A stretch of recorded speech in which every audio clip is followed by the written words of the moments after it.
Ikalawang bahagi ng dagdag pensyon ng Social Security System o SSS ipinamahagi na ngayong araw. Si Trixie Jaafar sa detalye.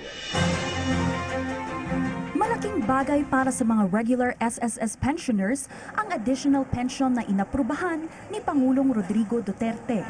Ang karagdagang 1,000 pesos ay unang natanggap ng mga pensioners noong nakaraang buwan at tatanggap muli sila ngayong Marso 10 ng karagdagang 1,000 pesos para sa pangalawang bahagi ng additional pension. Nagpapasalamat nga po kami dahil malaking tulong po sa aming karagdagan ng 1,000. Last March 3, natanggap po namin yung una for the month of January. Itong March 10, itong para sa month ng February. Nakatanggap na ako. Pumunta lamang po ako dito, taga-Bataan po ako. Yung SS ko po na dinagdag ninyo. Kukuhanin ko po dahil kailangan ko pang pera. Inanunsyo ng SSS na may hiwalay na petsa para mai-withdraw ang 1,000 pesos na dagdag na benepisyo para sa mga pensyonadong espesyal ang kaso. Inaasahang matatanggap ng mga pensyonado na may espesyal na kaso ang karagdagang benepisyo sa Marso 31, Mayo 12 at 26.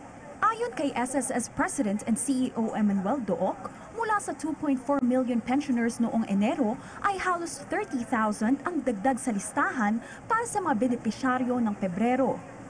Malaki daw ang naitulong ng dagdag benepisyo para sa mga SSS pensioners, lalo na sa pangtustos sa araw-araw. Karagdagan po yun sa amin, malaking tulong po yun. Yung 1,000 na additional, malaking tulong sa amin yun. Sa katulad namin na wala nang hanapbuhay, byuda na, malaking tulong yun, ma'am.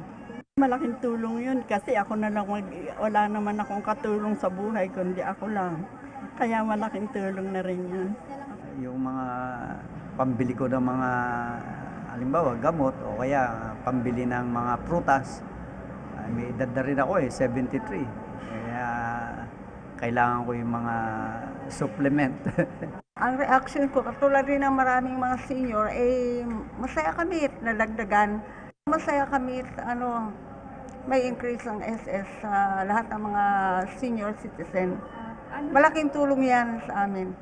Laking pasasalamat naman ng mga pensioners kay Pangulong Duterte dahil sa pag-aproba ng additional pension. Maraming salamat sa Pangulo natin. Maraming salamat Pangulong Duterte sa ikaw lang atang presidenteng nakapag sa amin ng increase. Bago ka palang presidente na